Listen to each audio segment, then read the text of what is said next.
Hey guys, Aesop here and welcome to PHP tutorial number 45. Today we're going to be looking at a bit more to do with queries and retrieving results about queries as well.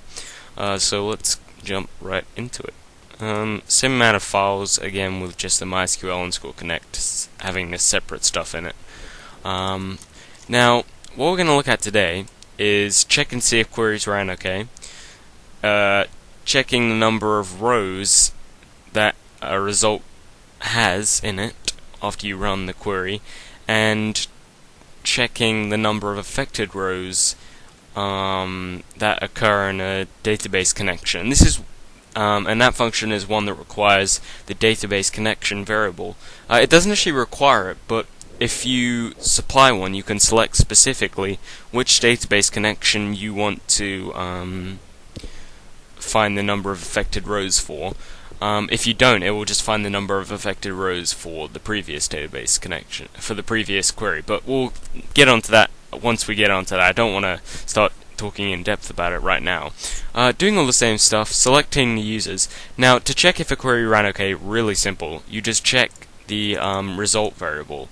Because basically, well, I'm not entirely sure how it works, but it returns something which you can use in an if statement as far as getting a true or false value goes. Okay, so you just check if and then the result variable. Okay, and then only then do you execute. Do you do all the stuff you want to do when the query runs properly? Okay. Now, last tutorial we looked at using the MySQL underscore fetch underscore array function, and this function is new to us, obviously, although some similarities in the name. All this does is, remember in the fetch underscore array function we had to supply whether it was associative or whether it was a number. And also I missed out one as well, I'll just talk about that. In MySQL underscore fetch underscore array you have the result, and then you have MySQL underscore soak or MySQL underscore num, or there's a final one which is both, which allows you to use either numbers or string values. Okay, so that's just one thing quickly, but there we had to specify which one we want.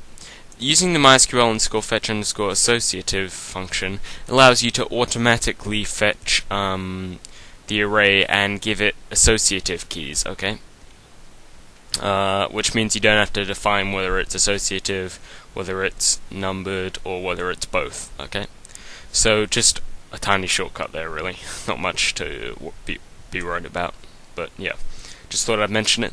Now, finding the number of rows returned in a result is also pretty simple.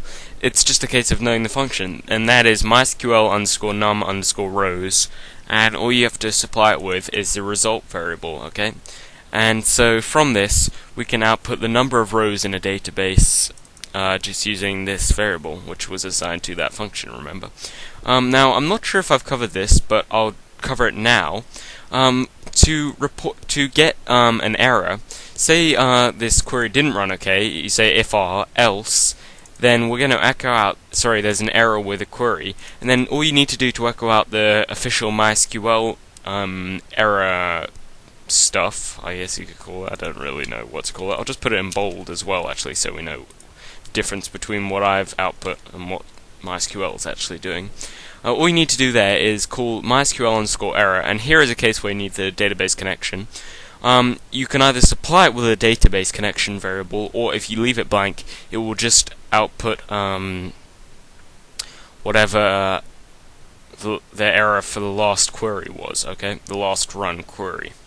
Okay, so let's look at the results of this. Here it is, this one.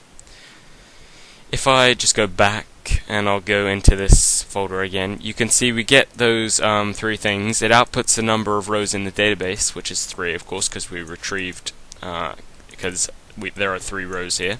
And that's it, pretty much. Now, I'm just going to quickly throw an error or something. I'll just accidentally I put an extra star, okay? So here, nothing happens, and we get error with query, and then in bold, we get the MySQL error, which is you have an error in your SQL syntax right near star from users. So I go back there. Oh, star from users. Oh, whoops! Put an extra one in there. Save. Run again. Voila! Looks like a charm. That's pretty much it for that, I guess. So covered a fair few functions there. Let's move on now.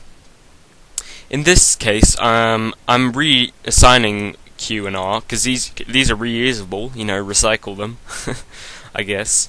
So I'm just reassigning the query and results variable, and I'm saying the query I'm going to run is update users, setting the username column equal to changed on the 6th, or, well, it's not the 6th in this case, because actually I've deleted several rows, which means that my first row in the database has a value of 6, even though it's the first row. So that's not much to worry about, really.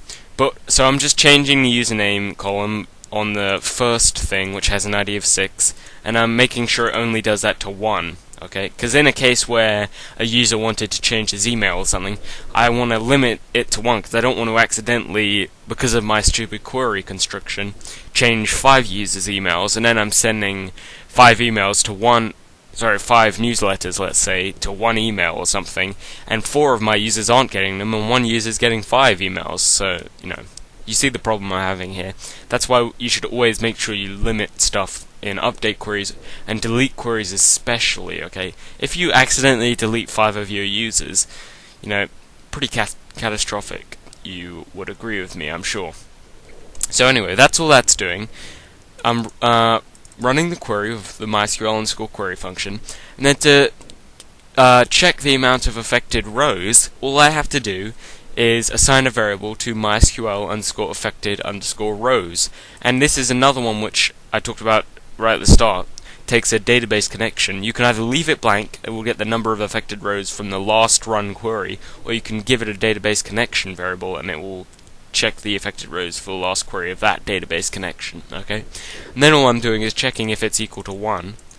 Okay, because if it's equal to 1, I don't want to, if it's greater than 1, I obviously want to say, hey, wait a minute, that ran badly, because for some reason it's either skipped past this limit 1, or it's accidentally, I've missed this out, and it's updated 5 rows, okay?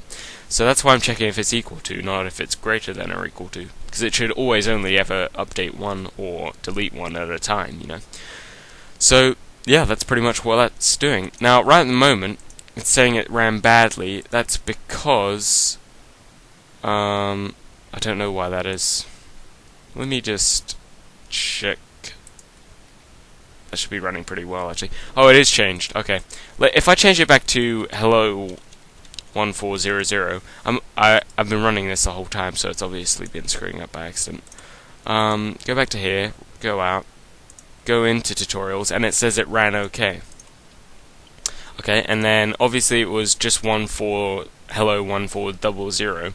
If I browse again, refresh it, basically, it's the username is now changed, which is what I told it to be.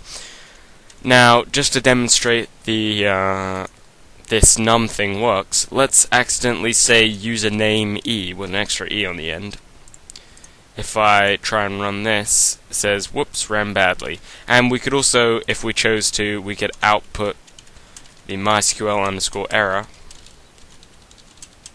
with a database connection, blah blah blah. There we go. Already got a semicolon there. Okay, if I run this, and there we go, unknown column, username in field list, so I can obviously work it out from there. Field list, oh there we go, username E, what the hell? Why is that there? Whoops, I just pressed something really bad, which made it full screen. There we go. Sorry about that. So yeah, that pretty much concludes this tutorial. I hope we're in time. We are. I'm going to end this right now because I don't want to run over time. Next tutorial we're going to be looking at starting up our users database, the application. Anyways, for now guys, over and out.